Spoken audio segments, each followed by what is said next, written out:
Hello everyone. आप देखिए, पंथ या धर्म, हालांकि ये दोनों शब्द बहुत अलग अलग हैं। हमारी जो भारतीय संस्कृति है उसमें धर्म शब्द कहा गया है, यह धारयति स धर्म, जिसको धारण किया जाए वही धर्म है। मतलब what ever is correct, what ever is right, that is धर्म इन आवर कल्चर। जो सही है, जो उचित है, वही धर्म है। जबकि जो पंथ शब्द है इसको अंग्रेजी में कहते हैं रिलीजन। रिलीजन दो लैटिन वर्ड से मिलकर बना हुआ है, रेलेगेरा। रेले का मतलब गॉड और गेरा मतलब वे टुवर्ड्स गॉड, मतलब एक ऐसा मार्ग जो आपको ईश्वर से मिला दे। तो religion is nothing but a way towards God.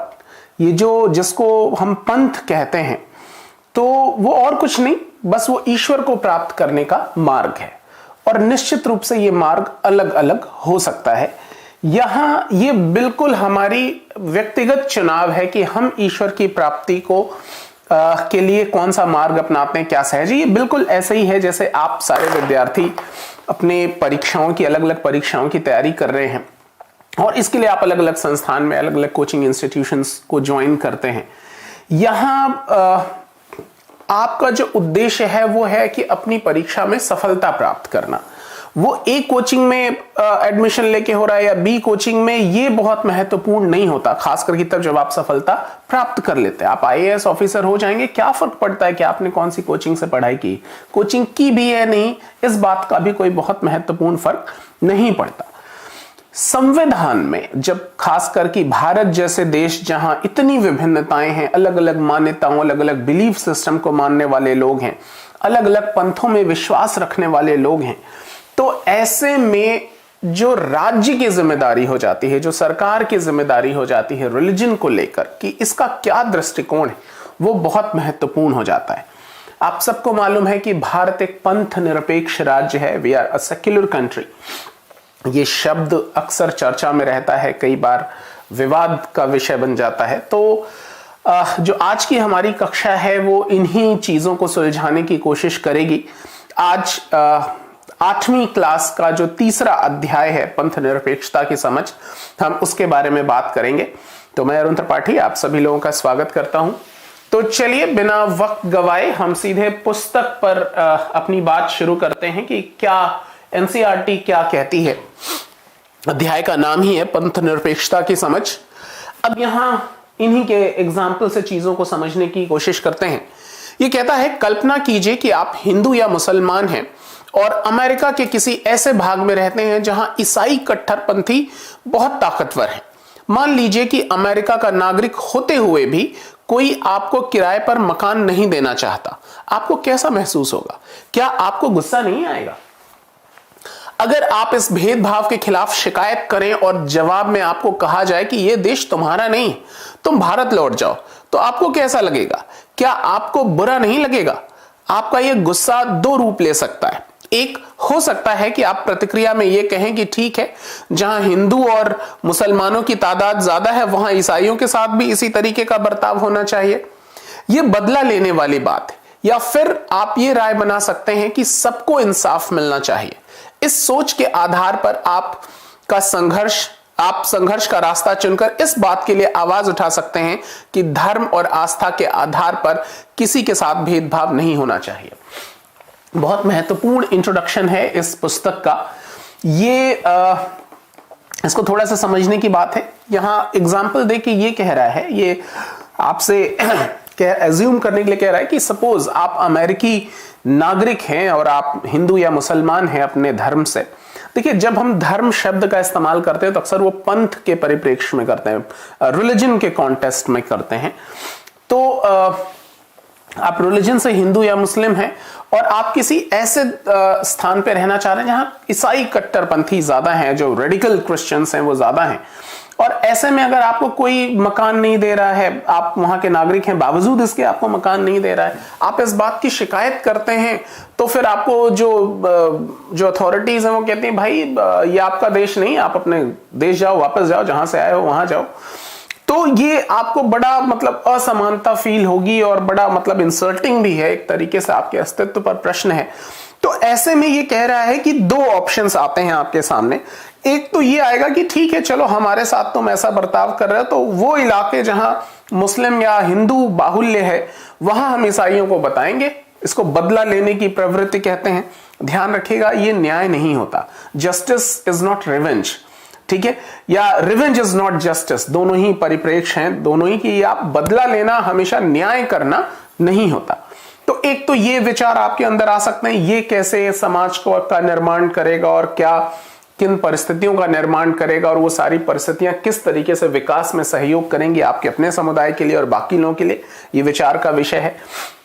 दूसरा चीज आप ये सोच सकते हैं कि नहीं, ये तो बात ही गलत है, किसी के साथ भी कम से कम धर्म आदि के आधार पर तो अन्याय नहीं होना चाहिए, ठीक है। यहां यही बात ये इंट्रोडक्शन में ये कह रहा है। अब आगे ये क्या कहते हैं, ये सोच इस मान्यता पर आधारित है कि धर्म से संबंधित किसी भी तरह का वर्चस्व खत्म होना चाहिए। यही धर्म निरपेक्षता का मूल मंत्र है। इस अध्याय में हम यही चर्चा करेंगे कि भारतीय संदर्भ में इसका क्या अर्थ है। वेरी इंपॉर्टेंट, यहां यह संदर्भ भारतीय होना बहुत महत्वपूर्ण है। भारतीय संदर्भ में यह भारतीय संदर्भ बहुत जरूरी है कि बहुत सारे देश इसको अपने आप को सेक्युलर कंट्री क्लेम करते हैं, लेकिन भारतीय सेक्युलरिज्म क्या है, जो इंडियन सेक्युलरिज्म है, भारतीय पंथ निरपेक्षता क्या है, ये आपसे समझना बहुत जरूरी है। अभी ये मेंस के एग्जाम में इस तरीके के प्रश्न भी आए हुए थे। तो यहां इसको थोड़ा सा समझते हैं इस पुस्तक के माध्यम से कि ये क्या कह रहे हैं।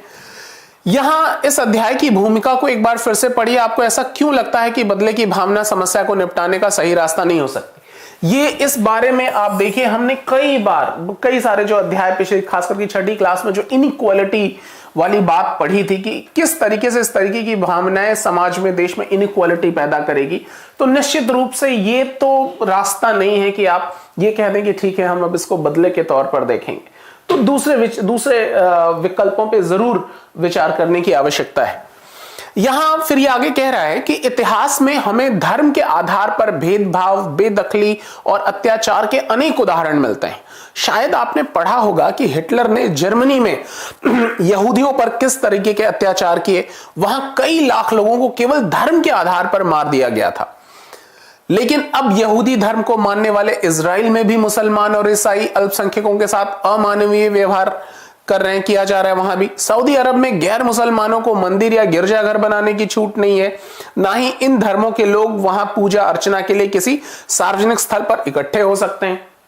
अब आप देखिए, यहां एक उदाहरण दे रहा है कि जिस तरीके से हिटलर ने अपने ताकतवर पोजीशन में, जब वो ताकतवर था, तो उसने यहूदियों पे बड़े जुल्म ढाए, लाखों लोगों की संख्या में लोग मारे गए।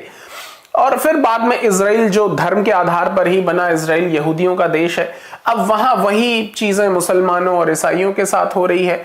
सऊदी अरब का एग्जाम्पल दिया कि अन्य धर्मों को सार्वजनिक स्थलों पर इकट्ठा होने का अधिकार नहीं है, पूजा पाठ करने का अधिकार नहीं है। तो इस तरीके के उदाहरण भी हैं दुनिया में। मोटिव समझिए, यहां इस पाठ का जो चैप्टर है, इस टॉपिक का जो उद्देश्य है कि इंडियन सेक्युलरिज्म को समझना है, भारतीय पंथ निरपेक्षता को समझना है, ठीक है। तो इस बात को ध्यान से रखना है और हमको इन चैप्टर के कॉन्टेक्स्ट में चीजों को समझना है कि पुस्तक क्या कह रही है। ओके, इन सभी उदाहरणों में एक धर्म के लोग अन्य धार्मिक समुदाय के लोगों के साथ या तो भेदभाव कर रहे हैं या उनका उत्पीड़न कर रहे हैं, ठीक है, उनका शोषण हो रहा है, एक्सप्लॉयटेशन हो रही है।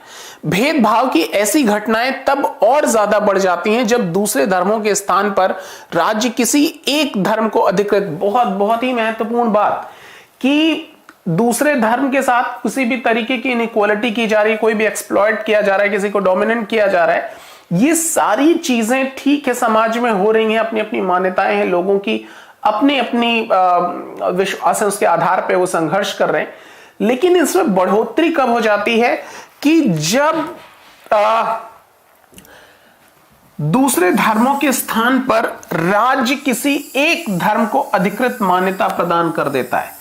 बहुत ही महत्वपूर्ण चीज है। आप देखिए, ये लाइन बहुत ही ज्यादा महत्वपूर्ण है कि इस तरीके की घटनाएं, अभी भारतीय संदर्भ में तमाम सारी चीजें महत्वपूर्ण हो जा रही हैं। आप देखिए कि अभी हरिद्वार में एक धर्म संसद हुआ, वहां तमाम सारे हेट स्पीच दिए गए। तो ये शासन से ये उम्मीद की गई कि कुछ उस पर आलोचनात्मक टिप्पणी करें। अभी उत्तर प्रदेश के जो डिप्टी चीफ मिनिस्टर थे, उन्होंने इंटरव्यू छोड़ दिया एक बीच में। तो इस तरीके से तमाम सारी चीजें कि एटलीस्ट उसकी आलोचना तो होनी ही चाहिए। वो कत्लेआम की जेनोसाइड्स की बात कर रहे थे, तो इसको जो लोग सत्ता में हैं वो कैसे देखते हैं, तो ये बहुत महत्वपूर्ण हो जाता है, खास करके तब when we claim we are a secular country. तब जब हम ये क्लेम कर रहे हैं कि हम एक पंथ निरपेक्ष राज्य हैं, राज्य का अपना कोई रिलीजन नहीं होगा, तो एक ऐसे देश में अगर शासन इस तरीके के किसी वक्तव्य पे, धर्म संसद तो अभी ताजा उदाहरण इसलिए हम इसका एग्जांपल दे रहे हैं, ये किसी भी धर्म में हो, कोई मुस्लिम कम्युनिटी का कोई व्यक्ति अगर इस तरीके की बात कर रहा है कि नहीं सबको मारो काटो, वो भी उतना ही है। किसी अन्य धर्म का व्यक्ति अगर इस तरीके की बात कर रहा है, तो कोई भी धर्म अगर इस तरीके की बात कर रहा है, जो हिंसा को प्रमोट करने की बात कर रहा है, आपसी सौहार्द यानी जो की एलिमेंट्स है हमारे कॉन्स्टिट्यूशन के, अगर उस पर डिस्टर्बेंस पहुंच रही है, तो शासन का क्या रोल है, ठीक है, अपने आप सरकार जो है, जो गवर्नमेंट है, उसका रोल अपने आप महत्वपूर्ण हो जाता है। आपके लिए ये अब यहां से कहानी शुरू हो जा रही है। ये सारी बातें समझने के पीछे की जो कवायद है वो यही है कि आप इस बात को समझें, you suppose to be a part of this system, कुछ ही दिनों में आप इस सिस्टम का हिस्सा होंगे, आप नीति निर्माण में आपकी भूमिका होगी, तो ऐसे में आपकी पंथ निरपेक्षता के संबंध में क्या समझ है वो बहुत सारी चीजों को प्रभावित करेंगी। तो ये बहुत जरूरी है कि इस चीजों को समझें। तो ये कह रहा है, यहां महत्वपूर्ण चीज क्या है कि इस तरीके के जो विवाद हैं कि कोई अन्य धर्म को डोमिनेट करते हैं, उसको नीचा समझते हैं, अपने आप को श्रेष्ठ समझते हैं और किसी तरीके का शोषण होता है, ये सारी चीजें तब ज्यादा बढ़ जाती हैं जब राज्य ही अन्य के मुकाबले किसी एक धर्म को ज्यादा प्रश्रय देता है। जैसे इजराइल का हमने एग्जाम्पल ले लिया, ठीक है, सऊदी अरेबिया है, पड़ोस में पाकिस्तान है।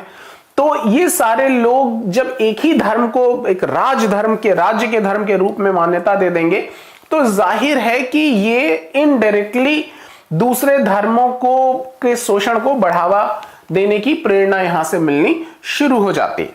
तो इन सारी चीजों पे को समझना है, इन सारे कॉन्टेक्स्ट में इन सारी चीजों पे नजर डालनी है। अच्छा, फिर ये कहता है, जाहिर है कोई भी व्यक्ति अपने धर्म की वजह से ना तो भेदभाव का शिकार होना चाहता है और ना ही किसी दूसरे धर्म का दबदबा झेलना चाहता है। जाहिर सी बात है, आप देखिए जो रिलीजन होता है ये बहुत व्यक्तिगत चीज है, तो बहुत ही पर्सनल, ठीक है। जब आप इसको समूह में एक्सप्रेस करते हैं तो ये संप्रदाय कहलाता है। धर्म हमेशा व्यक्तिगत होता है। तो अब यहां मैं आपको पढ़ा रहा हूं, एक टॉपिक पढ़ा रहा हूं, और यहां हमारा आपका रिलेशन एक टीचर और एक स्टूडेंट का है, हम दोनों एक निश्चित उद्देश्य से यहां इकट्ठा हुए हैं।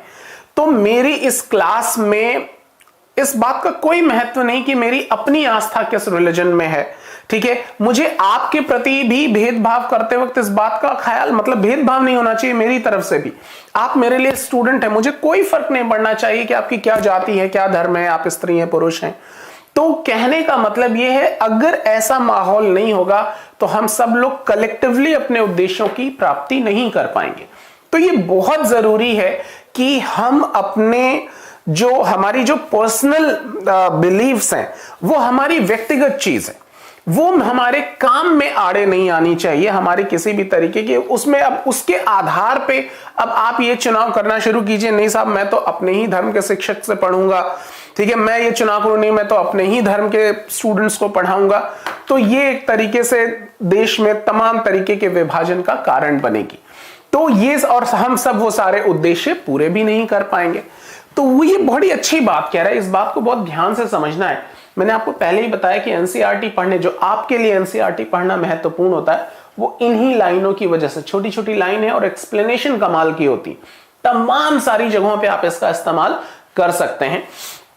तो ये कहता है कि कोई भी ये नहीं चाहेगा कि उसको अपने धर्म की वजह से कोई भेदभाव झेलना पड़े, चाहे वो किसी भी धर्म से ताल्लुक रखता हो, ठीक है, भेदभाव झेलना पड़े या वो डोमिनेंट होना पड़े, किसी और का वर्चस्व स्वीकार करना पड़े, केवल इस आधार पे कि किसी पर्टिकुलर उसका बिलीफ सिस्टम कुछ और है, तो ये ठीक नहीं, ठीक है। और शासन व्यवस्था के लिए, देश की प्रगति के लिए तो ये बिल्कुल भी ठीक नहीं। अच्छा, फिर ये कहता है कि भारत में क्या राज्य धर्म के आधार पर किसी नागरिक के साथ भेदभाव कर सकता है? ये प्रश्न है कि क्या नागरिक के साथ भेदभाव कर सकता है? जाहिर है नहीं कर सकता। अभी संविधान इसके लिए आके खड़ा हो जाएगा, तमाम सारे प्रोविजंस हैं, आप इस बात को समझेंगे। तो यहां इसको समझते हैं। और अब देखिए पिछले अध्याय में यहां धर्मनिरपेक्षता क्या है, सीधा सीधा यही प्रश्न है कि साहब ये क्या है, इसको समझना बहुत जरूरी। और आप देखिए आपके लिए भी बहुत समझना जरूरी है, आपके एग्जाम प्रोस्पेक्टिव से तो ये बहुत ही जरूरी। ये धर्मनिरपेक्षता आपको मालूम है कि this word is introduced in constitution in 1976 by 42nd amendment in preamble। मतलब the word secularism is added in our preamble in 1976 by 42nd amendment। 42वें संविधान संशोधन के द्वारा 1976 में इस पंथ निरपेक्षता शब्द को हमारे संविधान में जोड़ा गया प्रस्तावना में। ये सारी चीजें जब संविधान हम डिस्कस करेंगे तो और डिटेल में थोड़ा डिस्कस करेंगे, क्या प्रोस्पेक्टिव था, किन संदर्भों में इसकी आवश्यकता हुई। ठीक है, आज क्यों इस पे डिस्कशन है। तो लेकिन हम यहां अभी जो हमारा उद्देश्य है वो एनसीईआरटी की पुस्तक क्या कहती है उसको समझने की जरूरत है। तो यहां पर ये शब्द बहुत महत्वपूर्ण है। और अभी कुछ समय पहले राजनाथ सिंह जी ने पार्लियामेंट में कह दिया कि जब से ये वर्ड जोड़ा गया है तभी से दिक्कत शुरू हो गई। तो अपने आप इसका जो कॉन्टेक्स्ट है वो अपने आप इंपॉर्टेंट हो जाता है, पूछे जाने की संभावना आपसे बढ़ जाती है। तो जरूरी है कि आप इसको समझें इस तरीके से। तो ये क्या है, पंथ निरपेक्षता क्या है, ये तो मैंने एक छोटा सा फैक्ट आपको बता दिया रिलेटेड। पिछले अध्याय में आपने पढ़ा कि भारतीय संविधान में मौलिक अधिकारों की व्यवस्था की गई है। ये अधिकार न केवल राज्य की सत्ता से हमें बचाते हैं बल्कि बहुमत की निरंकुशता से भी हमारी रक्षा करते हैं। भारतीय संविधान सभी को अपने धर्म विश्वासों और तौर तरीके अपनाने की छूट देता है। कोई बताएगा कौन सा article? Under which articles we have a right to choose our religion या फ्रीडम ऑफ रिलीजन। ठीक है, आप सबको मालूम है, आप पढ़ते हैं आर्टिकल 25 से लेकर 28 तक धार्मिक स्वतंत्रता देता है, धर्म की आजादी देता है। इसमें धर्म चुनने की आजादी है, उसके अनुसार आचरण करने की आजादी है, प्रचार प्रसार करने की आजादी है, अपने धर्म के प्रबंधन की आजादी है, जो रिलीजियस मैटर्स उनको मैनेज कर सकते हैं आप। Freedom of payment of religious taxes है, आप प्रार्थनाओं में उपस्थित हो सकते हैं या मना भी कर सकते हैं। तो ये सारी आजादी ये देता है। अच्छा, सबके लिए समान धार्मिक स्वतंत्रता, इस विचार को बहुत महत्वपूर्ण है, ध्यान से समझिएगा कि सबके लिए समान धार्मिक स्वतंत्रता के इस विचार को ध्यान में रखते हुए भारतीय राज्य ने धर्म और राज्य की शक्ति को एक दूसरे से अलग रखने की रणनीति अपनाई। धर्म को राज्य से अलग रखने की इस अवधारणा को धर्मनिरपेक्षता कहा जाता है। बहुत इंपॉर्टेंट चीज है और देखिए आसान भाषा में ये समझा दिया गया। अब देखिए यहां पहले ये हमेशा शुरू से नहीं था, खास करके अगर आप जब हिस्ट्री पढ़ते हैं और उसमें वर्ल्ड हिस्ट्री पढ़ेंगे, यूरोपियन हिस्ट्री, वहां तो बहुत चर्च का ही बड़ा इन्वॉल्वमेंट था शासन प्रशासन में। बड़े रेनेसा के बाद ये चीजें बदलाव आनी शुरू हुई कि नहीं, धर्म अलग है, राज्य अलग है। भारत में तो उस तरीके का कभी भी मतलब फॉर्चुनेटली जो हमारे यहाँ की शासन प्रणाली है उसकी तो बड़ी तारीफ करनी चाहिए। धर्म की इतनी इन्वॉल्वमेंट नहीं रही, हालांकि धर्म से प्रभावित रहा, लेकिन धर्म की इतनी इन्वॉल्वमेंट नहीं रही हमारे शासन व्यवस्था में। तो ये सारी तो अलग एक स्टोरी ही है। यहां ये बात क्या कह रहा है कि धर्म is a way of life, religion is a way of life. हमने समझा कि religion is nothing but way towards God. ये ईश्वर को प्राप्त करने का मार्ग है। इसके अपने स्पिरिचुअल एस्पेक्ट हो सकते हैं, इसके अपने रिलीजियस एस्पेक्ट हो सकते हैं। और राज्य आपने समझा है कि साहब ये एक शासन प्रणाली है, ठीक है, एक व्यवस्था है जो अपने नागरिकों के विकास के बारे में बात करती है। तो दोनों दो चीजें हैं। यहां आप इसको अगर आप ऐसे समझें कि यहां दो चीजें हैं, एक रिलीजन है और दूसरा गवर्नमेंट। इन दोनों की दो उद्देश्य हैं। हमने समझा था कि ये क्या है, this is way towards God.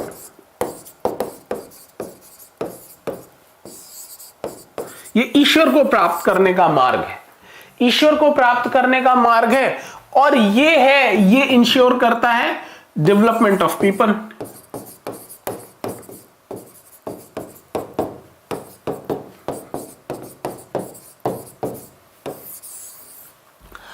अब इनका काम केवल ये है कि वो एक ऐसा माहौल बना पाए, जो सरकारों का काम है वो क्या है, वो सारी सहूलियत पैदा कर पाए जिसमें एक व्यक्ति अपनी पर्सनल, अपनी जो इंडिविजुअल ग्रोथ है उसको इंश्योर कर पाए।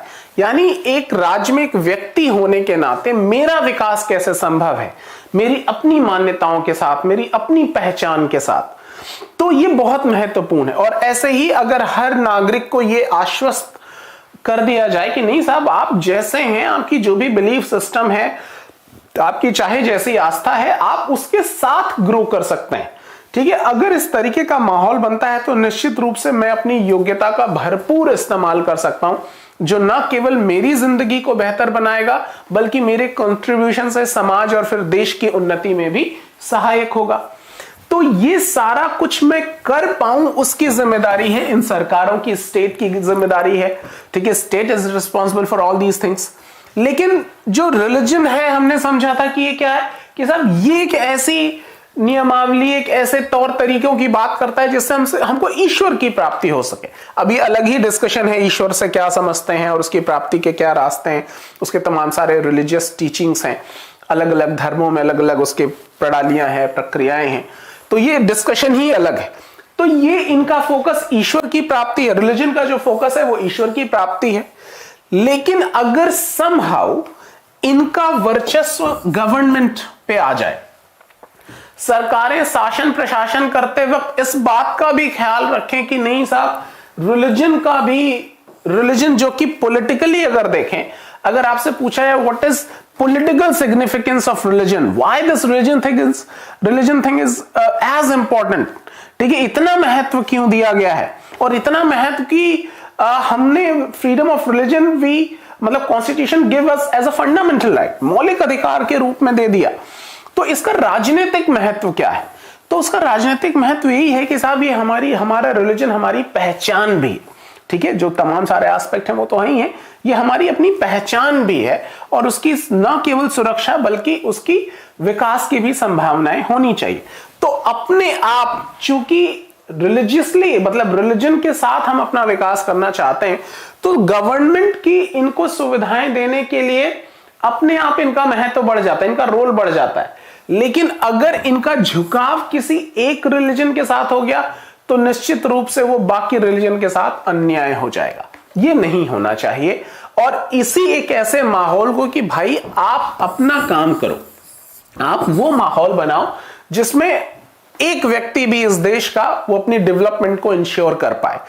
रिलीजन से लेना देना नहीं है आपका, और आप देखिए कि आप अपना ईश्वर की प्राप्ति कैसे हो रही है, क्या जरूरत है। ये शासन के काम में दखल अंदाजी ना करे कि शासन को ये करना चाहिए, इस रिलीजन के साथ ये करना चाहिए।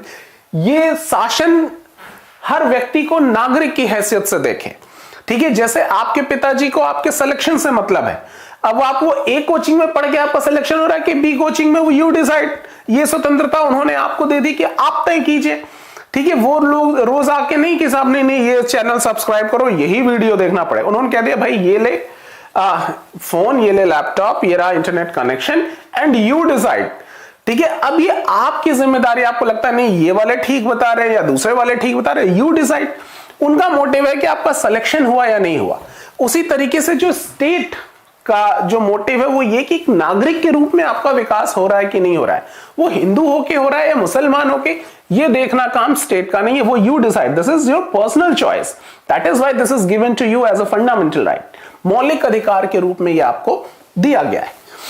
तो ये चीजें अगर ये दोनों मर्ज होती हैं तो वो व्यवस्था में डिस्टर्बेंस क्रिएट करेंगी। बड़े लंबे संघर्ष किए गए दुनिया भर में इन दोनों को अलग अलग बनाने में, ठीक है। और आज भी ये संघर्ष जारी है क्योंकि ये बहुत अट्रैक्ट करता है एक दूसरे को, क्योंकि इसकी अपनी एक शक्ति है और इसकी अपनी एक शक्ति है। दोनों ही शक्तिशाली हैं अपनी अपनी जगह, और ये चाहते हैं कि हम अपनी शक्ति को बढ़ाएं एक दूसरे के एरिया में इंटरफेयर करके। तो अक्सर यहां से विवाद शुरू हो जाता है।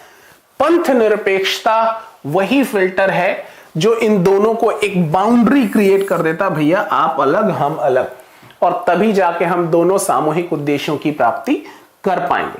तो पंथ निरपेक्षता का महत्व इसी दृष्टि से है। होप आप समझ रहे होंगे ये सारी बातें। अच्छा, अब आ जाइए इस अध्याय में 3 चित्र आप ही के उम्र के, मतलब इस 8वीं कक्षा के बच्चों की बात कर रहा है। उन्हें धार्मिक सहिष्णुता पर चित्र बनाने के लिए कहा गया है। धर्म को राज्य से अलग रखना महत्वपूर्ण क्यों है? ठीक है, हालांकि हमने बहुत सारी बातें समझ ली, लेकिन इस पुस्तक से एक बार गो थ्रू हो जाए कि ये क्या है। तो धर्मनिरपेक्षता का अगर एक लाइन में मतलब समझे, एक लाइन में अर्थ समझे, कई सारे लोग सवाल पूछ भी रहे, तो धर्मनिरपेक्षता का मतलब है, अगर राज्य के संदर्भ में हम बात कर रहे हैं, तो where the state has no religion, जहां राज्य का अपना कोई रिलीजन नहीं होगा, मतलब there will be equal opportunity for all religion, सभी धर्मों के लिए समभाव होगा। हमने कल भी की क्लास में भी एग्जांपल लिया था कि जैसे for example mister Narendra Modi एक व्यक्ति होने के नाते, एक नागरिक होने के नाते, उनकी आस्था किसी पर्टिकुलर रिलीजन में हो सकती है, कोई प्रॉब्लम नहीं, but being a prime minister of this country, वो हिंदुओं के भी प्रधानमंत्री हैं, वो मुस्लिम्स के भी, वो बाकी कम्युनिटीज के भी, सबकी डेवलपमेंट, सबकी सुरक्षा की जिम्मेदारी उन्हीं की है। तो धर्मनिरपेक्षता का मतलब हमारे देश में क्या है? सर्वधर्म समभाव, equal opportunity for all religion. Technical अर्थ यह है कि राज्य का अपना कोई रिलीजन नहीं होगा, स्टेट का, गवर्नमेंट का अपना कोई रिलीजन नहीं होगा, गवर्नमेंट हैज नो रिलीजन, ठीक है, but there will be equal opportunity for all religion, सभी धर्मों के लिए समभाव होगा। क्लियर है? ओके, अब आ जाइए, यहां ये क्या कह रहा है कि धर्मनिरपेक्षता का सबसे महत्वपूर्ण पहलू है धर्म को राज सत्ता से अलग करना। अभी अभी हमने बात समझी, एक लोकतांत्रिक देश में यह बहुत जरूरी है, ठीक है। लोकतांत्रिक देश में यहां ये लोकतांत्रिक पे फोकस करने की क्या जरूरत थी? लोकतांत्रिक देश, फिर वही चीज, देखिए मैंने पहले भी कहा था कि ये शब्द अब आते ही रहना है, लोकतंत्र, ये अब आपका पीछा नहीं छोड़ने वाला। तो लोकतंत्र मतलब involvement of people in ruling, जनता की सहभागिता से चलने वाला शासन है, यानी जनता का ही शासन है। हमने ये बात लोकतंत्र को बहुत डिटेल में डिस्कस किया है, अभी आगे और भी इसको डिटेल में समझेंगे। तो लोकतंत्र का मतलब है कि जनता का शासन, और जनता मतलब चाहे कोई भी धर्म, जाति, वंश के हो आप, तो किसी भी बिलीफ सिस्टम के आप कोई भी हो, आपकी सहभागिता से यह शासन चलना है। और ऊपर से हमारे जैसे देश जो कि विभिन्नताओं का देश है, we are country of diversity, तो भारत जैसे एक तो विभिन्नताओं का देश प्लस लोकतंत्र, लोकतंत्र में जनता की इन्वॉल्वमेंट। तो ऐसे में अगर राज्य का कोई एक धर्म है, क्या ये देश व्यवस्था को व्यवस्थित कर पाएगा? क्या एक शासन को ये मतलब रेगुलेट कर पाएगा? क्या एक ऐसा समाज बन पाएगा जो सबके विकास को सुनिश्चित कर पाए? नहीं संभव है। तो सेक्युलरिज्म हमारी आवश्यकता भी है। तो इसीलिए ये बात यहां कह रहा है कि एक लोकतांत्रिक देश में बहुत जरूरी है कि हम राज सत्ता धर्म से अलग रहे। दुनिया के तकरीबन सारे देशों में एक से ज्यादा धर्मों के लोग साथ साथ रहते हैं। जाहिर है हर देश में किसी एक धर्म के लोगों की संख्या ज्यादा होगी, हर देश में ऐसा ही है, किसी धर्म के लोग ज्यादा हैं, कहीं कम हैं, ठीक है। ओके, अब अगर बहुमत वाले धर्म के लोग राज्य सत्ता में पहुंच जाते हैं तो उनका समूह दूसरे धर्मों के खिलाफ भेदभाव और उन्हें परेशान करने के लिए इस सत्ता और राज्य के आर्थिक संसाधनों का इस्तेमाल कर सकता है। देखिए बहुत इंपॉर्टेंट है, खास करके आजकल के समय में जब चारों तरफ इस तरीके के आरोप लगते हैं सरकारों के ऊपर, तो आपकी समझ विकसित होना बहुत जरूरी है। तो यहां सिंपल सी बात कह रहा है कि अगर मान लीजिए किसी देश में मेजॉरिटी पार्टी की मेजॉरिटी किसी एक रिलीजन की है और उनके हाथ में ही सत्ता है, और वो अगर संसाधनों का इस्तेमाल जिसमें कि जनता के द्वारा लिए गए सारे टैक्सेस हैं, सारा पैसा है, और टैक्स देने वाले में सभी समुदायों के लोग हैं, उसी पैसे का इस्तेमाल केवल एक धर्म की उन्नति में किया जा रहा है, बाकी धर्मों का ख्याल नहीं रखा जा रहा है, क्या इसको आप न्याय कहेंगे? क्या ये जस्टिस होगा? क्या यही प्रोमिसेस हमने किए हैं अपने कॉन्स्टिट्यूशन में? क्या हम वो भारत बना पाएंगे जिसकी हम कल्पना करते हैं? तो यहां ये बात कह रहा है कि ये बहुत जरूरी है कि ऐसा ना हो, क्योंकि अगर ऐसा हुआ तो वो सत्ता राज्य का आर्थिक संसाधनों का इस्तेमाल कर सकता है। बहुमत की इस निरंकुशता के चलते धार्मिक अल्पसंख्यकों के साथ भेदभाव हो सकता है, जो भी संख्या में कम है उनके साथ डिस्क्रिमिनेशन हो सकता है। डिस्क्रिमिनेशन के नुकसान हमने समझे हैं, ठीक है।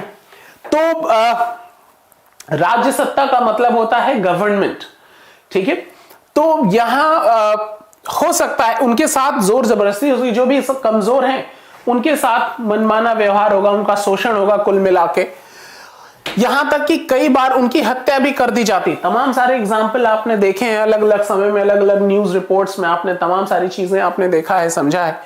बहुमत चाहे तो अल्पसंख्यकों को उनके धर्म के अनुसार जीने से रोक सकता है, जाहिर है उसके हाथ में ताकत है। अगर वो चाहे तो जो भी माइनॉरिटीज हैं उनको वो मतलब रोक सकता है कि भाई तुम वो करोगे जो हम कहेंगे, क्योंकि ताकत है हमारे पास। धर्म के आधार पर किसी भी तरह का भेदभाव उन अधिकारों का उल्लंघन है जो एक लोकतांत्रिक समाज के किसी भी धर्म को मानने वाले अपने प्रत्येक नागरिक को प्रदान करता है। ये एक महत्वपूर्ण चीज इन्होंने कह दी कि अगर ऐसा होगा, धर्म के आधार पर अगर किसी भी नागरिक के साथ भेदभाव होगा तो ये उन अधिकारों का उल्लंघन है जो एक लोकतांत्रिक समाज में किसी धर्म को मानने वाले अपने प्रत्येक नागरिक को प्रदान करता है। इतनी टफ लैंग्वेज नहीं है, इसको बहुत आसान भाषा में समझिए कि फिर वही चीज, लोकतंत्र मतलब जनता का शासन, जनता मतलब सभी, चाहे वो किसी भी धर्म जाति उसके बिलीफ को मानने वाले हों, तो इनका शासन भी है। और अगर आपने इनको ही इनके अधिकारों से वंचित कर दिया, इनका ये अधिकार है, मौलिक अधिकार ये कहता है कि आपको स्वतंत्रता है अपने धर्म को मानने की, ठीक है। अब ऐसे में आप ताकत के बल पे इनके अपने मौलिक अधिकार में डिस्टरबेंस कर रहे हैं, तो क्या इनकी इन्वॉल्वमेंट कर पाएंगे आप शासन व्यवस्था में? नहीं। और वो फिर कई तरीके के संघर्षों को जन्म देगा, और संघर्षों में कम से कम डेवलपमेंट तो नहीं हो सकती। हम सब अपने घर के बाहर निकल के व्यवसाय कर पाते हैं, स्कूल कॉलेजेस जा पाते हैं, नौकरी करने जा पाते हैं। ये सब क्यों कर पाते हैं? क्योंकि घर वापस लौट के आने का भरोसा है, ठीक है। तो मान लीजिए अगर ये भरोसा ही खत्म हो जाए तो क्या हम अपने व्यक्तिगत उन्नति कर पाएंगे? नहीं कर पाएंगे। तो सुरक्षा बहुत अहम चीज है, और सुरक्षा के तमाम सारे, आप सोशल सिक्योरिटी में पढ़ते भी हैं, तमाम सारे एस्पेक्ट हैं। उसमें एक बड़ी जिम्मेदारी होती है कि लॉ एंड ऑर्डर मेंटेन है, जितने संघर्षों को कम किया जा सके, जो स्ट्रगल को कम किया जा सके। सरकार को एक ऐसे माहौल बनाने की जरूरत है जहां स्ट्रगल ना हो, संघर्ष ना हो, दंगे फसाद ना हो। और खास करके दंगे फसाद इस वजह से कि साहब आपका बिलीफ कुछ और है, आप किसी अन्य चीज में विश्वास करते हो और आपका बिलीफ मेरे बिलीफ से अलग है, केवल इस बात पे आप उसकी उपस्थिति से आपको दिक्कत है, तो ये फिर ये माहौल में संघर्ष पैदा करेगा जो कलेक्टिवली हम सबके लिए ठीक नहीं है। तो ये यही बात कह रहा है कि ये बहुत जरूरी है कि नागरिक, अगर वो हर इसी देश का नागरिक है, जब आप बड़े शान से कहते हैं we the people of India, हम भारत के लोग, तो हम भारत के लोग कहते वक्त इस सेंटेंस में सभी जाति धर्म संप्रदाय के आते हैं। और अगर आपकी नीतियां, अगर आपकी पॉलिसीज इसमें डिस्क्रिमिनेशन पैदा करती हैं तो हम वो सारे उद्देश्य पूरे नहीं कर पाएंगे। क्लियर है आप सबको? ओके, अब आ जाइए। तो एक बार फिर से हम लोग समझ लिया, हमने क्या समझा? हमने समझा, पहले समझा कि सेक्युलरिज्म क्या है। तो सेक्युलरिज्म मतलब राज्य के संदर्भ में हमने बात समझी कि राज्य का अपना कोई धर्म नहीं, अपना कोई रिलीजन नहीं है। फिर ये बात समझी कि हर देश में किसी न किसी धर्म के मानने वाले लोग बहुमत में रहते हैं। अगर वो कुछ ऐसे बर्ताव करें कि अन्य धर्मों को, खासकर कि वो जो संख्या में कम है, जो अल्पसंख्यक है, माइनॉरिटीज हैं, उनको अगर दिक्कत हो रही है अपनी चीजों को, अपने बिलीफ को मानने में, तो ये उनके अधिकारों का हनन होगा, और ऐसे में एक संघर्ष की स्थिति आएगी जो हमारे डेवलपमेंट में रुकावट पैदा करेगी।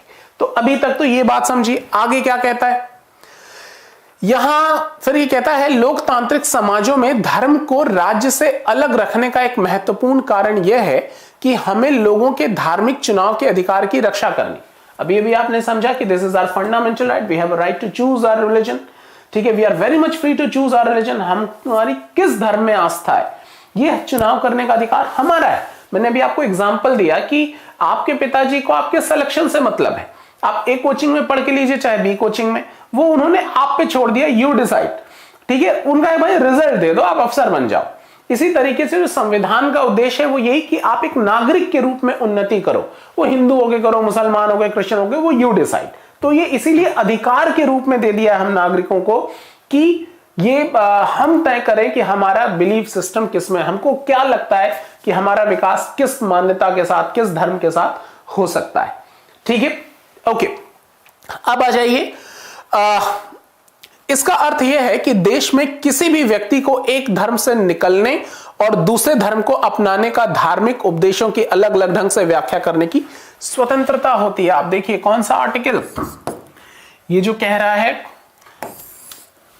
कि किसी भी धर्म को मानने निकलने की आते, आर्टिकल 25 आपका ये बात कहता है, सीधा सीधा संविधान का अनुच्छेद 25 ये बात कहता है, we have a right to choose our religion, not only choose, we have a right to act according to our religion. हम अपने धर्म के अनुसार आचरण कर सकते हैं, हम धर्म का प्रचार प्रसार भी कर सकते हैं, we have a right to मतलब इसका प्रचार प्रसार भी कर सकते हैं, इसको प्रोपेगेट भी कर सकते हैं, we have a right to propagation of religion. ठीक है, तो इन सारी चीजों को समझने की आवश्यकता है। मैंने जैसा कि आपको बताया कि धर्म एक बहुत व्यक्तिगत चीज होती है, बहुत ही पर्सनल। ठीक है, एक पर्टिकुलर रिलीजन में आपकी पैदाइश होती है, आपका जन्म होता है किसी निश्चित धर्म में। एक सर्टेन एज के बाद जब आप इंटरेक्ट करते हैं बाकी रिलीजन के साथ, और अगर आपको ये रियलाइज होता है नहीं यार थैंक गॉड मैं इस वाले धर्म में पैदा हुआ, यहां तो ह्यूज अपॉर्चुनिटी है फॉर डेवलपमेंट, तो आर्टिकल 25 आपको प्रॉमिस करता है कि आपसे आपका धर्म कोई नहीं बदलवा सकता, कोई मतलब कोई सरकार भी नहीं। अगर आपको लगता है कि नहीं यार काश मैं दूसरे वाले रिलीजन में पैदा हुआ होता, वहां ह्यूज अपॉर्चुनिटी है फॉर डेवलपमेंट, तो यही आर्टिकल 25 आपको प्रॉमिस करता है कि आपसे आपको दूसरा धर्म बदलने से कोई रोक भी नहीं सकता। फिर वही चीज, क्योंकि संविधान की नजर में आपका विकास इंपॉर्टेंट है एक नागरिक के रूप में, ये आप तय कीजिए कि आपका विकास किस धर्म के साथ संभव है। तो ये अधिकार देता है, ना केवल अधिकार, आप उसका प्रचार प्रसार कीजिए, उसकी व्याख्याएं कीजिए। आप रोजाना चैनल बना लीजिए और बताइए आपके धर्म में ये बात कही गई, इसका क्या मतलब। ये कितनी खूबसूरत चीज भी है। आप देखिए यहां आप देखिए सारे लोग, इतने सारे चैनल हैं, यही एनसीईआरटी किताब है, तमाम सारे टीचर अपने अपने तरीके से बता रहे हैं, तो कोई कुछ मतलब यही किताबें पढ़ के बता रहा है, सबका अपनी अपनी एक्सप्लेनेशन है, कोई किसको अलग नजरिए से देख रहा है, कोई अलग नजरिए से देख रहा है। अब ये आप पर निर्भर करता है कि आपको किसकी कही हुई बात ज्यादा आपको लगता है कि हमारे काम के लिए, हमारे उद्देश्यों को पूरा करती है। ये सारा चुनाव आपका है, ये सब आपके सामने अवेलेबल। आप एक बार सर्च कमांड डालेंगे 20 ऑप्शंस निकल के आते हैं। तो ऐसे में ये आपका चुनाव होता है कि आप किस आधार पे चुनते हैं। आपको लगता है नहीं साहब ये वाले बताते हैं 1.5 घंटे तक बताते हैं, अगला आधे घंटे में खत्म कर देता है कुछ और, तो हो सकता है किसी को वो पसंद आए, किसी को वो पसंद आए। मोटिव ये है कि जब भी इसकी जरूरत होगी आपकी परीक्षाओं में कि आप इसका इस्तेमाल कर पा रहे हैं, अगर वो कर पा रहे हैं तो फिर कोई फर्क नहीं पड़ता सिलेक्शन के बाद कि आपने मेरी क्लास देखी, किसी अन्य शिक्षक की क्लास देखी। ठीक है, सभी आपको सहायक होंगे, आपके ऊपर निर्भर करता है चीजें। संविधान जो धर्म की आस्था को, धर्म की जो सारी प्रोग्रामिंग है कॉन्स्टिट्यूशन में, वो इन्हीं उद्देश्यों को ध्यान में रखकर की गई है। ठीक है, होप आप ये सारी बातें समझ रहे होंगे। ओके, अब आइए इस बात को और अच्छी तरह समझने के लिए छुआछूत की प्रथा पर विचार करें। संभव है आपको हिंदुओं के बीच प्रचलित यह प्रथा अच्छी ना लगती हो, जाहिर है कई सारे लोगों को नहीं लगती, खासकर कि वो जो इससे प्रभावित होते हैं। इसका मतलब है कि आप इसे बदलने की कोशिश भी करेंगे, लेकिन अगर राज्य की सत्ता ऐसे हिंदुओं के हाथ में है जो छुआछूत को सही मानते हैं, तो क्या आप आसानी से इस प्रथा को बदल पाएंगे? बहुत छोटा सा एग्जाम्पल इन्होंने दिया, जैसे पहले जब मोनार्क हुआ करता था हमारे देश में, तो उनका कहने का मतलब एक उदाहरण दिया कि मान लीजिए हिंदुओं में एक है छुआछूत, दलित, सवर्ण, इस तरीके की व्यवस्था रही है, तो जो दलित जातियों के लोग थे उनके छूने से जो सवर्ण लोग थे वो कहते थे मैं अशुद्ध हो गया। तो ये चली आ रही थी सदियों से ये भावना, आज भी ये देखिए, अगर आज हमारा राजनेता इस बात का प्रचार करता है, देखिए मैं तो दलित के साथ खाना खा रहा हूं, ठीक है, तो उसको शर्म नहीं आती ये बात कहने में कि देश को आजाद हुए 75-76 आज भी ये बात कर रहे हो आप, आज तक आप लोगों ने किया क्या इस व्यवस्था को खत्म करने के लिए? आज भी इस बात का श्रेय लेते हो कि देखिए मैं तो ख्याल ही नहीं रखता। ठीक है, ये बात का प्रचार ही ये बात का साबित करता है कि आप इसका कितना ख्याल रखते हो। ठीक है, तो इन सारी चीजों को जब वो कहता है कि मैं जाति पात नहीं मानता, मैं सबको अपने बराबर समझता हूं, तो कह तो वो यही रहा है कि मैं जाति पात नहीं मानता, मैं सबको अपने बराबर समझता हूं। ये गैप तो वो वही बात कह रहा है। ये बड़ी महत्वपूर्ण चीज है जिसको आपको समझने की आवश्यकता है।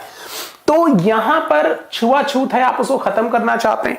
अब खत्म करना चाहते हैं, जाहिर है कानून बहुत मदद करेगा, लेकिन कानून बनाने की ताकत उनके हाथ में है जो इस छुआछूत को प्रमोट कर रहे हैं। तो अब कितनी दिक्कत होगी। हमने पहले भी समझा कि तमाम सारे चाहे करप्शन पे कानून हो, काले धन पे कानून है, क्यों नहीं आ पाते? क्योंकि कई बार ये उन्हीं के हाथ में कानून बनाने की शक्ति है जिनके पास सबसे ज्यादा काला धन है। तो ये सारी चीजें इसलिए प्रभावित हो जाती हैं। तो यही बात कहता है कि क्या बदल पाएंगे? ऑब्वियसली नहीं बदल पाएंगे। फिर कहता है अगर आप प्रभुत्वशाली धार्मिक समुदाय के सदस्य हैं, आप किसी ऐसे कम्युनिटी से बिलोंग करते हैं जो बहुत पावरफुल है, तो भी आपको अपने समुदाय के ही दूसरे लोगों की ओर से भारी विरोध का सामना करना पड़ सकता है। तो भले ही आप, जैसे यहां है कि मान लीजिए आप भले ही सवर्ण हैं, आप ब्राह्मण हैं और आप छुआछूत के खिलाफ बात करनी शुरू कर दें, तो आपके अपने ही समुदाय के बाकी ब्राह्मण आपका ही विरोध करना शुरू कर देंगे। भले ही आप उस ताकतवर कम्युनिटी से बिलोंग करते हैं, लेकिन आप किसका फेवर कर रहे हैं? जो कमजोर है उनका फेवर। तो बाकी जो ताकतवर लोग हैं वो आप ही का विरोध करना शुरू कर देंगे। ये बड़ी सारी दिक्कतें, तमाम सारे आपने जो समाज सुधार आंदोलन पढ़े हैं और उसमें देखिए कितनी दिक्कतें उठानी पड़ी जो हीरोज थे उनको। अच्छा, राज्य सत्ता पर नियंत्रण रखने वाले ऐसे सदस्य कहेंगे कि हिंदुत्व की केवल एक ही व्याख्या होती है और उसकी कोई और व्याख्या करने का तुम्हें अधिकार नहीं। मतलब जो पावरफुल है वो कहते हैं जो हम डिफाइन कर रहे हैं, जो हमारी समझ में आ रहा है, बस वही एक डेफिनेशन है, इसके अलग एस्पेक्ट मत कीजिए। अब जैसे कहेंगे नहीं मेरे लिए धर्म मतलब ईश्वर को प्राप्त करने का मार्ग, ठीक है, वो बिगड़ जाएगा कि नहीं हमारे लिए धर्म ये है कि दूसरे को डोमिनेट करें। तो कई सारे लोगों के लिए, कई सारे लोग जो राम जय श्री राम कहते हैं वो पता नहीं वाकई राम भक्त है नहीं है, राम को क्या समझ रहे हैं, राम का क्या आशय है। जो अल्लाह अकबर कहते हैं क्या वो इस बात को समझ पा रहे हैं कि नहीं समझ पा रहे हैं। तो जिस भी धर्म की बात आप कर रहे हैं, जो भी, तो क्या आप धर्मों के उन उद्देश्यों की बात कर रहे हैं? तो यहां दिक्कत यही होती है कि everybody wants to be Hindu, nobody wants to be Ram, everybody wants to be Christian, nobody wants to be Christ. ठीक है, हर आदमी मुसलमान बनना चाहता है, मोहम्मद साहब के रास्तों पे चलना मुश्किल काम है। तो ये सारी चीजें, ये संघर्ष को जब तक खत्म नहीं करेंगे तब तक हम वास्तविक हितों को नहीं ला पाएंगे। लेकिन ये तो एक बात हो गई सैद्धांतिक की जो होनी चाहिए। यहां व्यवहारिक दिक्कत की बात क्या हो रही है कि राज्य सत्ता पे जो भी नियंत्रण है वो कहेगा कि भाई हम जो कह रहे हैं वही सही, ताकतवर है वो। फिर ये एक एक्सरसाइज दे रहे हैं कक्षा में चर्चा करें कि एक ही धर्म के भीतर अलग अलग दृष्टिकोण हो सकते हैं क्या? तो जाहिर है होते ही हैं। ये आप अपने ग्रुप में भी एक बार डिस्कस कीजिए इन सारी चीजों को, ठीक है। यहां अब आ जाइए, ये एक पिक्चर है बच्चों के द्वारा बनाई गई। अब आइए भारतीय धर्मनिरपेक्षता क्या है, व्हाट इज इंडियन सेक्युलरिज्म। ये बड़ा इंपॉर्टेंट चीज है कि व्हाट इज इंडियन सेक्युलरिज्म। ठीक है, पूर्वाग्रह वगैरह हम लोग डिस्कस कर चुके हैं सारे का। यहां आप एक बार पिछले वीडियोस जरूर देख लीजिए, आपको बहुत मदद मिलेगी, ठीक है। और वैसे भी पूर्वाग्रह का मतलब होता है कि एक हमने कोई एक विचार अपने मन में बना के रख रखा है कि नहीं यही सही होता है, जैसे लड़कियां कमजोर होती हैं, एक विचार है, तो ये पूर्वाग्रह है जी, जबकि ऐसा नहीं है। तो ऐसी कोई धारणा जो हमने अपने मन में बना के रखी है, इसी को पूर्वाग्रह कहते हैं। ओके, यहां आ जाइए। भारतीय संविधान में कहा गया है कि भारतीय राज्य धर्मनिरपेक्ष रहेगा। हमारा कॉन्स्टिट्यूशन कहता है, प्रेम्बल में इस बात की घोषणा की गई।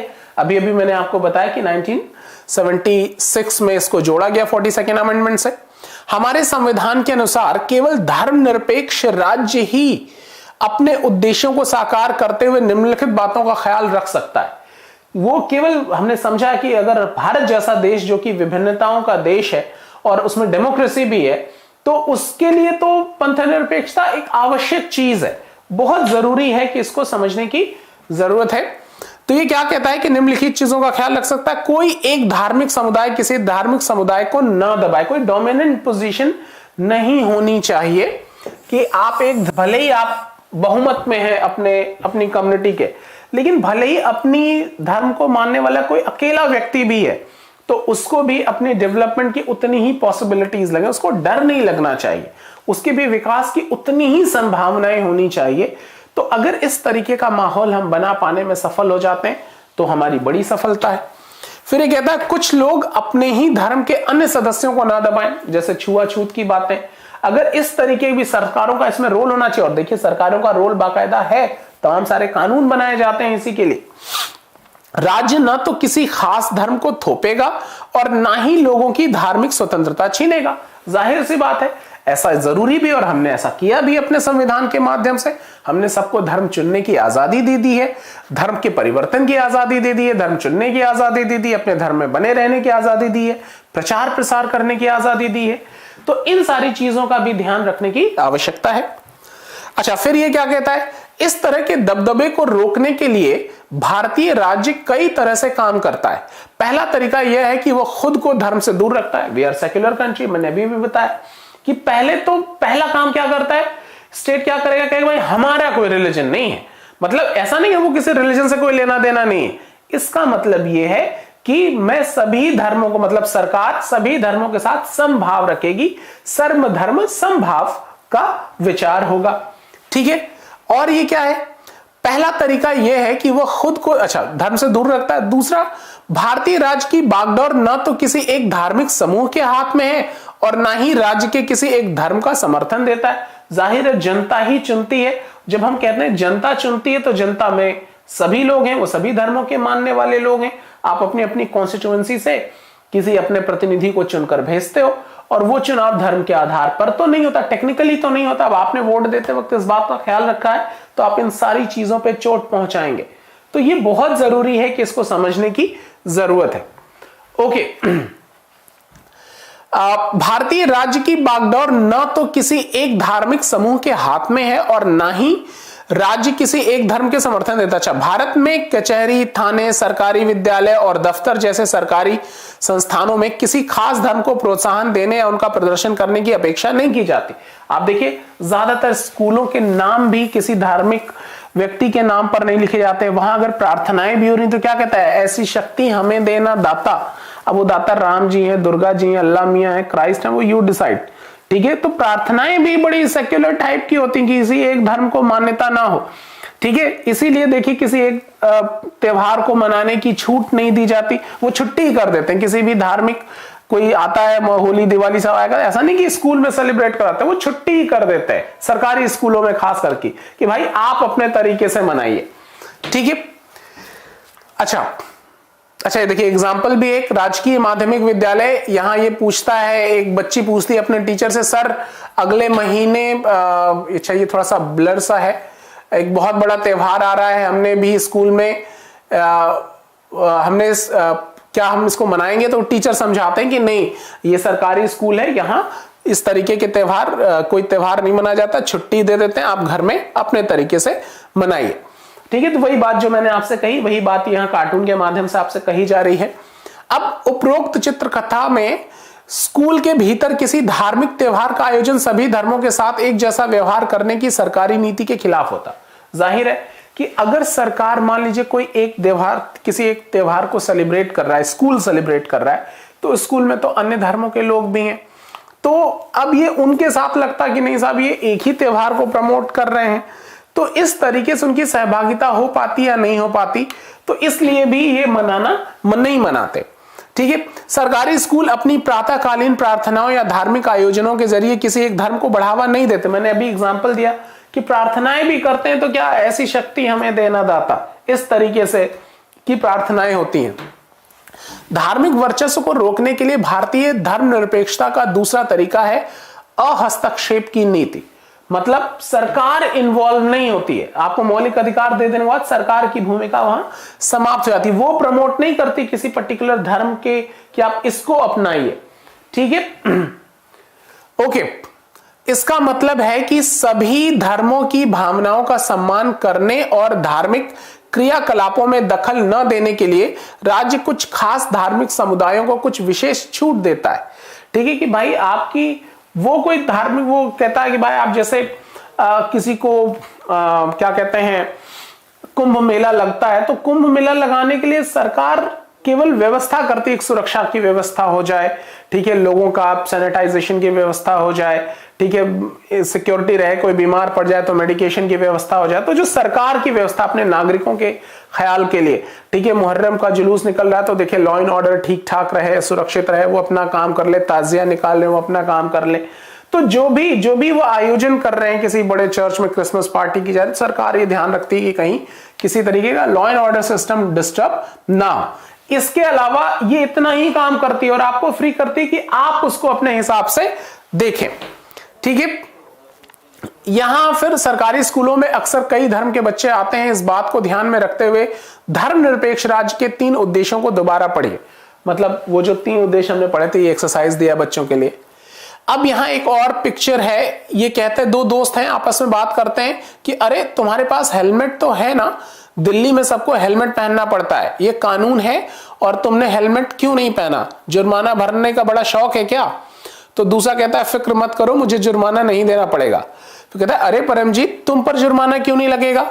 देखो पगड़ी पहनना सिख धर्म का एक बुनियादी वसूल है, इसलिए सरकार मुझे हेलमेट पहनने के लिए मजबूर नहीं कर सकती। हमने अभी इसी बात को समझा कि यहां अब जैसे कि उदाहरण है कि दिल्ली में है, अगर आप, दिल्ली है तो कानून पूरे देश में, थोड़ा दिल्ली में ज्यादा सख्ती से इसको लागू कर दिया जाता है कि अगर आप बिना हेलमेट के बाइक चला रहे हैं तो आपका चालान तो हो ही जाता है।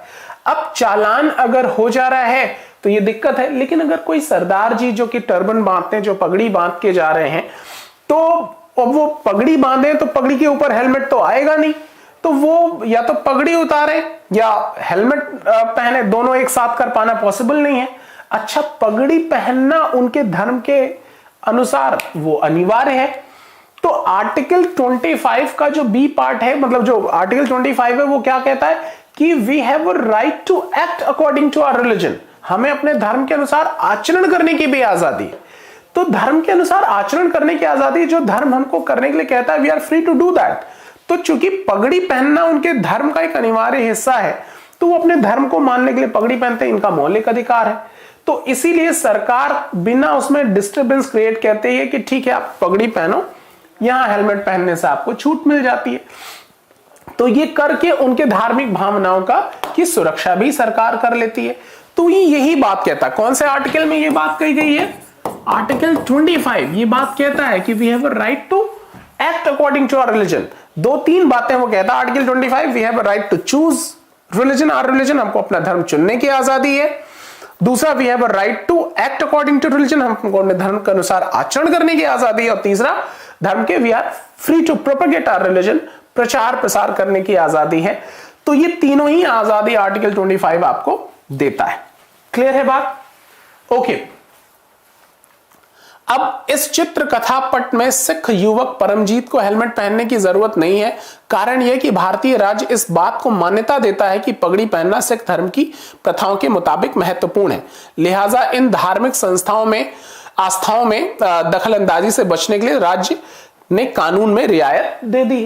तो मोटिव यह है कि उनको इन्वॉल्वमेंट हो जाएगी कि नहीं, सरकार हमारे धर्म के भी बारे में सोच रही है। यही ब्यूटी है हमारे सिस्टम की। अच्छा, फिर ये कहता है धार्मिक वर्चस्व को रोकने के लिए भारतीय धर्मनिरपेक्षता का तीसरा तरीका हस्तक्षेप का तरीका। अभी ये अहस्तक्षेप का तरीका बताया कि साहब हम कोई डिस्टर्बेंस नहीं करेंगे, इस तरीके की रियायत दे दिया। अब है कि हस्तक्षेप भी करेंगे। एक तो और तरीका है, वो कैसे? ये कहता है कि इसी अध्याय में पीछे आपने छुआछूत के बारे में पढ़ चुके हैं। यह इस बात का उपयुक्त उदाहरण है कि किसी एक ही धर्म के लोग, जैसे ऊंची जाति के हिंदू हैं, अपने ही धर्म के अन्य सदस्यों को, कुछ निचली जातियों को दबाते हैं। धर्म के नाम पर अलग अलग करने और भेदभाव को रोकने के लिए भारतीय संविधान ने छुआछूत पर पाबंदी लगाई है। छुआछूत पर पाबंदी लगाई है। कौन सा अनुच्छेद? आर्टिकल 17। आर्टिकल 17 और इसके आधार पर तमाम सारे कानून भी बने हुए हैं। तो पहला उसने क्या कहा कि पंथ निरपेक्षता के भावना को बनाए रखने के लिए पहली पॉलिसी क्या गवर्नमेंट की, कि कोई इन्वॉल्वमेंट नहीं करेगा, वो रियायत देगा। जैसे परमजीत की कहानी आपने सुना कि उसको पगड़ी, चूंकि सिख धर्म का पगड़ी बांधना एक अनिवार्य हिस्सा है, तो उनको हेलमेट पहनने के कानून से रियायत दे दी, तो उसमें वहां इन्वॉल्व नहीं हुई। दूसरा उदाहरण है कि नहीं, कई मामलों में इन्वॉल्व होती है सरकार। जैसे अगर कोई छुआछूत की बात करेगा तो छुआछूत की बात, अब कोई निचली जाति के व्यक्ति ने किसी सवर्ण को छू दिया, वो कह दिया मैं अशुद्ध हो गया। अब अशुद्ध हो गए तो वो क्या कह रहा है कि I am greater than somebody else, कह तो यही रहा है। जबकि कॉन्स्टिट्यूशन क्या कहता है? Everybody will be equal. संविधान कहता है ऐसा नहीं चलेगा, सभी नागरिक इस देश में समान हैं, और वो कानून बनाता है इसके खिलाफ। तो अब अगर किसी ने कह दिया कि इसके छूने से मैं अशुद्ध हो गया, और उसने जाके पुलिस में शिकायत कर दी, तो फिर पुलिस उसको शुद्ध करेगी।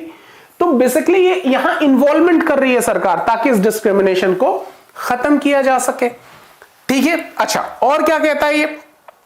इसी बात को ये आगे कहते हैं, इसी तरह मां बाप की संपत्ति में बराबर के हिस्से के अधिकार का सम्मान करने के लिए राज्य को समुदायों के धर्म पर आधारित निजी कानूनों में भी हस्तक्षेप करना पड़ सकता है। अब ये थोड़ा सा अलग सी चीज है। आप हिंदू सिविल एक्ट जब पढ़ते हैं तो उसमें भी महिलाओं को किस तरीके से सभी बच्चे बच्चियों के बीच में कोई अधिकार न हो, या बड़े बेटे को ही सारा उत्तराधिकार दिया जाएगा, ऐसा ना हो, जितनी भी संतानें सबको सहभागिता मिले। तो इस आधार पे कानून बनाए गए। यहाँ जो शरीयत लॉज हैं उसके आधार पे बने हुए जो मुस्लिम कानून हैं उस पर भी राज्य इन्वॉल्वमेंट होती है, ताकि किसी तरीके का डिस्क्रिमिनेशन ना हो, विभेद ना हो। क्लियर है बात? ओके।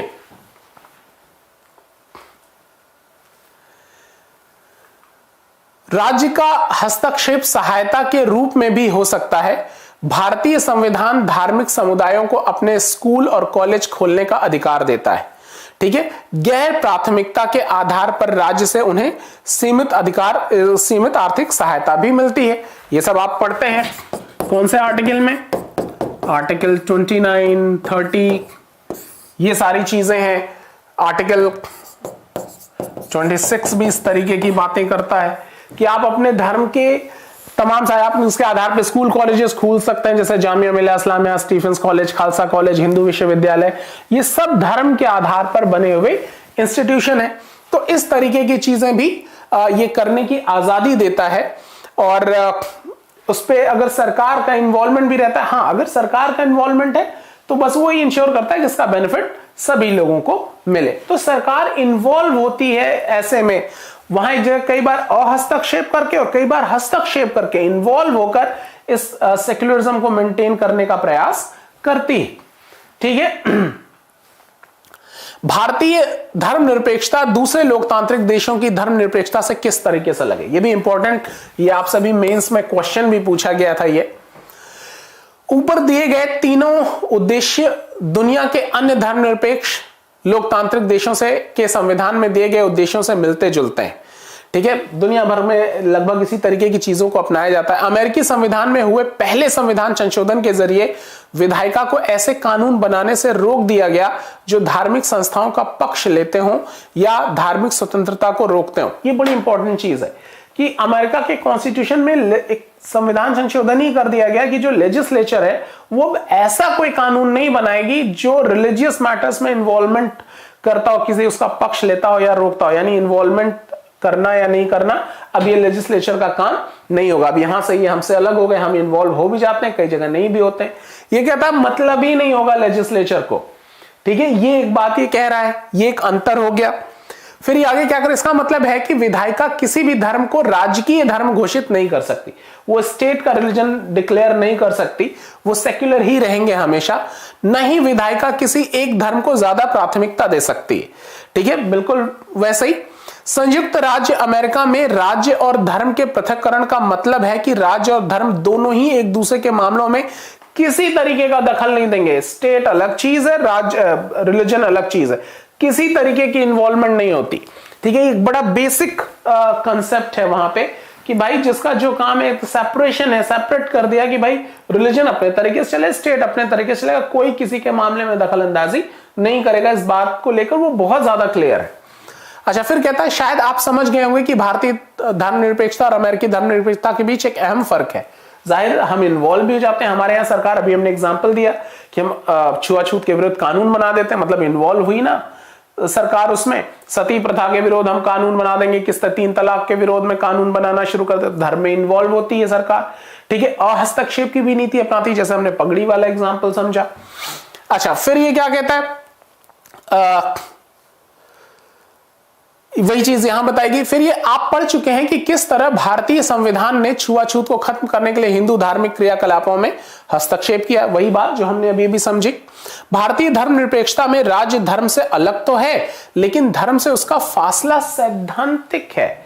इसका कहने का मतलब यह है कि हम ये कहते हैं कि हमसे कोई लेना देना नहीं है, लेकिन इन्वॉल्व, जैसे हमने समझा कि इन्वॉल्व हो सकें अगर इस तरीके कोई कुरीतियां हैं जो हमारे सोशल हार्मनी को डिस्टर्ब करती हैं, जो हमारी जो सामाजिक संरचना है उसको डिस्टर्ब करती हैं, लॉ एंड ऑर्डर की प्रॉब्लम क्रिएट करती हैं, या देश के डेवलपमेंट में किसी तरीके की रुकावट पैदा करती हैं, सरकार अपने आप इन्वॉल्व हो जाएगी, भले ही वो मैटर रिलीजियस क्यों ना हो।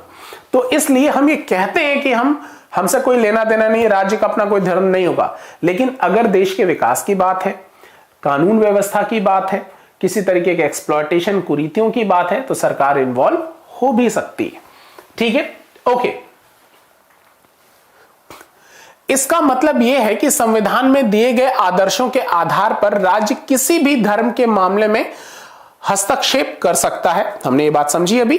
ये आदर्श वह कसौटी मुहैया कराते हैं जिसके जरिए इस बारे में फैसला लिया जा सकता है कि हमारा राज्य धर्मनिरपेक्ष सिद्धांतों के अनुरूप काम कर रहा है या नहीं। अपने आप इन्हीं सारे जो सरकारी नीतियां हैं उसके अनुसार आप अपने आप ये तय कर लेंगे कि क्या ये वाकई सेक्युलर है। ये ध्यान रखिएगा, सेक्युलर जब हम अपने देश के संदर्भ में बात करते हैं, जो इंडियन सेक्युलरिज्म की बात करते हैं, उसका सीधा सा मतलब ही है कि there will be equal opportunity for all religion. सभी धर्मों के प्रति समभाव होगा। ठीक है, हम सर्वधर्म समभाव की बात करते हैं, सबको अवसर देने की बात करते हैं। ये नहीं कहते हैं हमको किसी से कोई लेना देना नहीं, जैसा अमेरिका कह रहा है, तो वो कहता है हमको लेना देना ही नहीं है। जबकि भारतीय पंथ निरपेक्षता क्या है, वो कहता है equal opportunity for all religion, सभी धर्मों के लिए समभाव होगा, इक्वल अपॉर्चुनिटी, सर्वधर्म समभाव होगा। ठीक है, तो हम राजकीय धर्म इसीलिए नहीं बनाते कि हमको स्वतंत्रता मिली रहे और हम किसी अन्य धर्म का, खास करके जो बहुमत है उसका डोमिनेंट ना हो जाए, कि एक बड़ी संख्या में किसी एक धर्म के लोग हैं, कम संख्या में दूसरे धर्म के लोग हैं, तो ये भी निर्भय रह पाए। ये तभी संभव है जब राज्य पंथ निरपेक्ष हो, राज्य सेक्युलर हो। इसीलिए हम सेक्युलरिज्म को मेंटेन करना भारत जैसे देश के लिए आवश्यकता भी है, वो हमारी अपनी जरूरत है। We are country of diversity, never forget this. ठीक है, जरूर ध्यान में रखिए इस बात को। ओके, अब यहां संयुक्त राज्य अमेरिका में सरकारी स्कूलों के ज्यादातर बच्चे सुबह सबसे पहले वफादारी की शपथ लेते हैं। ठीक है, ये बड़ी इंपॉर्टेंट है, वो देश के साथ वफादारी की शपथ लेते हैं। इस शपथ में ईश्वर की छत्र छाया शब्द आते हैं। 60 साल से भी पहले ही वहां यह तय कर दिया गया था कि अगर यह शपथ किसी बच्चे की धार्मिक आस्था को ठेस पहुंचाती है तो इसको दोहराने की जरूरत नहीं। अब वो क्या कह रहा है कि भाई स्कूलों में जाते हैं बच्चे, शपथ लेते हैं कि साहब हम देश के साथ वफादार रहते हैं, हम ईश्वर को साक्षी मान के ऐसा शपथ लेते हैं। तो अगर किसी को लगता है नहीं साहब हमको ईश्वर को साक्षी नहीं मानना है, तो ये अमेरिका में फ्रीडम है कि आप, वो टीचर बोल रहा है ये ओथ, बच्चे दोहराते हैं, आपको लगता है आपका बिलीफ सिस्टम नहीं है, कहता मत दोहराओ, आपको फोर्स नहीं किया जा सकता। ठीक है, ओके। इसके बावजूद वहां ईश्वर की छत्र छाया वाक्यांश को कई बार कानूनी चुनौती दी जा चुकी है। चुनौती देने वालों का कहना है कि यह वाक्यांश अमेरिकी संविधान के पहले संशोधन में चर्च और राज्य के बीच किए गए पृथक्करण का उल्लंघन करता है। उपरोक्त चित्र में अमेरिका के जो पिक्चर थी, स्कूल बच्चे वफादारी की शपथ ले रहे हैं, तो ये कई बार इसी आधार पे कि साहब जब ये बात फैसला हो चुका है, पहला ही संविधान संशोधन में बात हो चुका है कि राज्य कोई इन्वॉल्वमेंट नहीं रखेगा, तो ईश्वर की छत्र छाया शब्द का क्या मतलब, इसको हटा देना चाहिए। ठीक है, लेकिन कई सारे लोगों की मान्यताएं भी है, तो यहां स्टेट ये कह देता है कि भाई वो हम कह रहे हैं जिन लोगों की आस्था ले लो, जिनको नहीं दोहराना है मत दोहराओ, उनको फोर्स भी नहीं किया जा रहा है। तो ये सारे डिस्कशन वहां चलते हैं, इसको आपको इस तरीके से समझने की आवश्यकता है। अच्छा, भारतीय राज्य धर्मनिरपेक्ष है और धार्मिक वर्चस्व को रोकने के लिए कई तरह से काम करता है। भारतीय संविधान अपने नागरिकों को मौलिक अधिकारों का आश्वासन देता है, ये बहुत बड़ी चीज है। आप देखिए, ये जो मौलिक अधिकार हैं, आपने समझा है कि fundamental rights are given to citizens against the state. ये नागरिकों को प्राप्त है राज्य के विरुद्ध। तो अब राज्य अपने आप ने, इसी इतनी बात से ही राज्य अपने आप नियंत्रण में आ जाता है, राज्य के ऊपर अंकुश लगना शुरू हो जाता है। तो मौलिक अधिकारों का आश्वासन देता है। आप देखिए, अपना धर्म चुनने की आजादी, प्रचार प्रसार की हमने अभी बात की।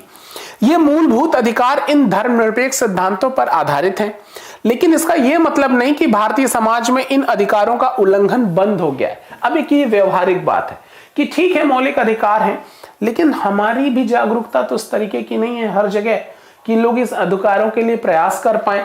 तो कई जगह इसका उल्लंघन हो भी जाता है, यही बात कह रहा है। बल्कि वास्तव में ऐसे उल्लंघनों की वजह से ही हमारे सामने संवैधानिक व्यवस्था की जरूरत बनी, यही तो चैलेंज है। आज देखिए, तमाम सारी जो न्यूज में आप अलग अलग घटनाएं सुनते हैं, अलग अलग जगहों पर धार्मिक आधारों पर हुए जो हिंसा है खास करके, तो वो इस सारे प्रावधानों का उल्लंघन है और ये हमारे लोकतांत्रिक व्यवस्था के लिए चुनौती है। इसको चुनौती के रूप में देखने की आवश्यकता है। ठीक है, ये कहता है कि इस तरह के अधिकारों के होने का ज्ञान हमें इन अधिकारों के उल्लंघन के प्रति संवेदनशील बनाता है। ठीक है, ये बड़ी इंपॉर्टेंट चीज है कि अगर इस तरीके की घटनाएं हैं तो अपने आप हमारा ध्यान इस बात पे जाना चाहिए कि क्या हमारा ये अधिकार नहीं है क्या। ठीक है, और अगर अधिकार है तो ऐसा क्यों हो रहा है, इसका मतलब सिस्टम इज नॉट वर्किंग। एक उत्तरदायित्व तय करने की जरूरत है, अकाउंटेबिलिटी तय करने की जरूरत है, एक और ज्यादा एक पैरामीटर्स क्रिएट करने की जरूरत है। ये अपने आप में एक लाइन में सोल्यूशन मिलना शुरू हो जाता है समस्याओं का। बहुत जरूरी है कि आप इसको बहुत ध्यान से समझें। ठीक है, अब ये कहता है जब कभी ऐसा होता है तो हमें इसके खिलाफ सही कदम उठाने की क्षमता भी उसी से मिलती है। यानी अगर इस तरीके का कहीं कुछ लगता है कि नहीं साहब जो हमारे अधिकार हैं उसके अगेंस्ट काम हो रहा है, तो हमको आंदोलन करने की प्रेरणा कहां से मिलेगी? वापस वहीं कि this is our fundamental right. ठीक है, how dare you to say this. ठीक है, हमारा ये धर्म स्वीकार करने की आजादी। आप कौन होते हो जो मुझे बताओ कि ये धर्म ठीक है या वो धर्म, या हमारा धर्म को ये करने के लिए कहता है, आप कौन होते हो उसको मना करोगे? तो ये अधिकारों के प्रति जागरूकता हमको नागरिक के रूप में सशक्त बनाती। और हम अगर एक सशक्त नागरिक होगा लोकतांत्रिक व्यवस्था में, तो जनता के द्वारा चुनी गई सरकारों का उत्तरदायित्व भी उसी अनुपात में बढ़ता है, अकाउंटेबिलिटी भी बढ़ती है। बहुत महत्वपूर्ण चीज है, आपको इसको बहुत ध्यान से समझने की जरूरत है। तो अधिकार, एक तो जैसे इस तरह की घटनाएं सामने आती हैं, अपने आप अधिकारों की जो प्रासंगिकता है, ये उनका कॉन्टेस्ट अपने आप इंपॉर्टेंट हो जाता है। और ये जितने ही ज्यादा आप अपने अधिकारों के प्रति कॉन्शियस होंगे, आप एक नागरिक के रूप में अपने ज्यादा जागरूक होंगे। और खास करके एक लोकतांत्रिक व्यवस्था जिसमें नागरिक जागरूक हैं, वो शासन के उत्तरदायित्व को और ज्यादा महत्वपूर्ण बनाएगा, उनका उत्तरदायित्व को और ज्यादा सुनिश्चित करेगा। इसीलिए जरूरी है कि इसको ऐसे देखे जाए, इसको इस तरीके से देखा जाए। तमाम सारी समस्याओं का समाधान आपको यहां से मिलना शुरू हो जाता है। ठीक है, अच्छा, अब ये क्या आप भारत के किसी भी भाग के हाल में कोई ऐसी घटना बता सकते हैं जहां संविधान के धर्मनिरपेक्ष आदर्शों का उल्लंघन किया गया? आपके पास तो लिस्ट है पूरी। ठीक है, आप अगर ऐसा बनाएंगे, आप जरूर एक बार सोचिए कि इस तरह की घटनाएं हुई हैं कि नहीं, और उनको किसी व्यक्ति को उसके धर्म की वजह से प्रताड़ित किया गया हो, तो आपको अपने आप तमाम सारे जो वास्तविक चैलेंजेस हैं आपके सामने आने शुरू हो जाएंगे। ओके, अब आ जाइए यहां फरवरी 2004 में फ्रांस में एक कानून बनाया गया। अब यहां एक घटना है फ्रांस की, एक कानून बनाया गया। इस कानून में प्रावधान किया गया कि कोई भी विद्यार्थी इस्लामी बुर्का, यहूदी टोपी या बड़े बड़े ईसाई क्रॉस जैसे धार्मिक अथवा राजनीतिक चिन्हों या प्रतीकों को धारण करके स्कूल में नहीं आएगा। फ्रांस में रहने वाले उन अप्रवासियों ने इस कानून का काफी विरोध किया। अब देखिए क्या हुआ था फ्रांस में, पहले क्या हुआ था कि उनके यहाँ जो खासकर की जो लेबर थे वो नहीं मिल रहे थे। तो इन्होंने क्या किया कि जो बाकी देश हैं, जो आसपास ईरान वगैरह तमाम सारे देश हैं जहां गरीब तबके के लोग ज्यादा रहते हैं, तो उन लोगों को कहना शुरू कर दिया कि भाई आप फ्रांस में, वीजा बहुत इजीली देना शुरू कर दिया। ठीक है, वीजा देना शुरू कर दिया, सिटीजनशिप देना शुरू किया कि आप आइए फ्रांस में बसिए, यहाँ काम कीजिए, यहाँ मदद कीजिए, यहाँ इनकी डेवलपमेंट में अपना कॉन्ट्रीब्यूशन कीजिए। तो अलग अलग रिलीजन को मानने वाले लोग अपने अवसरों की तलाश में फ्रांस पहुंचे। उसके बाद जब वो पहुंच गए, वहां काम करने गए, रहने लगे, सेटल हो गए, फिर 2004 में उन्होंने कानून बना दिया कि भाई कोई धार्मिक चिन्ह नहीं, खास करके स्कार्फ जो हेड स्कार्फ लगाते हैं जिसको बुर्का वगैरह कहते हैं, ये सब नहीं आप कर सकते। अब उनकी अपनी धार्मिक मान्यताओं पर ये चोट पहुंचती है कि भाई उनके अपने बिलीफ सिस्टम है। ठीक है, तो वहां बहुत विरोध किया गया कि नहीं साहब ये सब गलत है। वो मुख्यतः अल्जीरिया, ट्यूनीशिया और मोरक्को आदि देशों से आए हुए थे जो पहले फ्रांस में उपनिवेश थे। मतलब पहले फ्रांस का यहां शासन हुआ करता था, कॉलोनी थी ये सारी चीजें।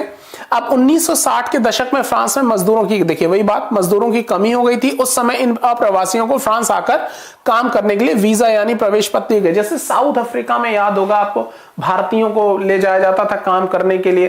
तमाम सारे भारतीय अवसर की तलाश में साउथ अफ्रीका जाते थे, गांधी जी भी गए थे, वो जो सारे आंदोलन हुआ है। ठीक है, तो इन सारी चीजों को भी समझने की जरूरत है। इन अप्रवासियों की बेटियां स्कूल में अक्सर सिर पर रुमाल बांधकर, वो जो स्कार्फ पहनते हैं, हेड स्कार्फ, बुर्का पहन जाते हैं, ऐसे एक तो स्कार्फ ऐसे लपेट लेते हैं। तो इस तरीके के नए कानून को लागू होने के बाद उन्हें सिर पर रुमाल बांधने के कारण स्कूलों से निकाल दिया गया।